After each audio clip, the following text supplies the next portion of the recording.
my key. This is our project, Welcome to the Dark Side. We're going to go through the 2015 Ukraine power grid attacks.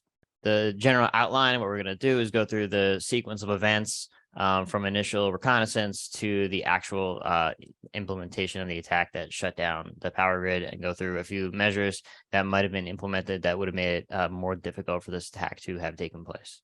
In the evening of December 23rd, 2015, a Russian advanced persistent group that goes by the name of Sandworm hacked and disrupted energy grid operations in two Western oblasts in Ukraine and left 225,000 consumers without power.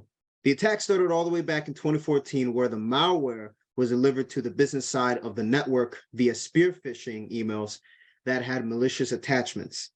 These attachments included a Word document that prompted recipients to enable macros. The recipients that were fooled ended up having the Black Energy 3 on the systems and devices. Black Energy 3 is an HTTP-based toolkit that generates bots to execute distributed denial of service attacks, now equipped with a variety of plugins.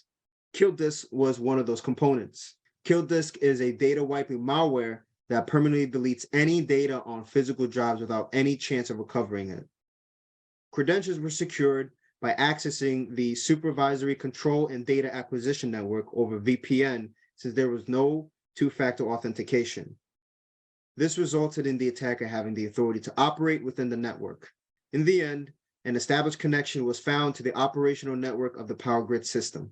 As stated before, the reconnaissance began on Ukraine's three main power grid systems in May of 2014. Hackers more than likely used open source intelligence gathering for initial reconnaissance and for the malware development and weaponization. Within a year from the first initial traces of recons, the attackers were able to deploy the malicious Black Energy 3 malware and use the malware as a means to get access to private machines through spear phishing. With these methods alone, by June of 2015, the attackers had harvested the credentials of 3 managerial victims and gained access to their machines.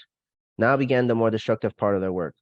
With the harvested credentials, the attackers were able to make lateral movements from their corporate networks to the industrial control systems and later into the industrial priority systems. With control of all those networks, the attackers updated their malware and implemented the KillDisk malware as a means to cover their tracks.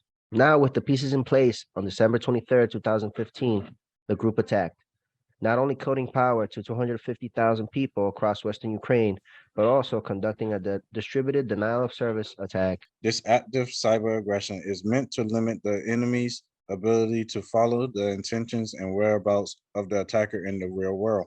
The power outage made critical communication channels go offline, and Russia timed them to support the military operations in eastern Ukraine. The attacks achieved relatively small success as they could only disable the electricity supply for a few hours. Attackers also overwrote device firmware, affecting remote power stations' operations for months. These attacks represent a growing category of hacks intended to sabotage critical infrastructure. First, they are a component of destabilization campaign aimed at Ukraine as it reduces its dependencies on Russia and leans west towards the European Union and NATO economically, politically, and militarily. Second, the attacks were meant to demonstrate the offensive. Security vulnerabilities in these operational technology systems are becoming more relevant as things get more automated. These OT operational technology environments often involve critical infrastructure, and if it's offline, it represents physical threats. Agricultural sector, energy sector, all different kinds of manufacturing plants use these types of technologies that are at risk. And they're often easy targets because they tend to lag 10 to 15 years behind everything in a more enterprise environment.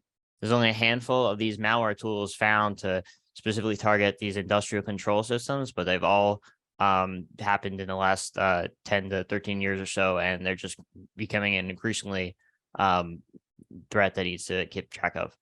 Some measures that could be used that could make these attacks more difficult are requiring local OT approval of these remote connections, so that the operator of the actual machinery could override if the attacker were able to jump from the IT to the OT networks.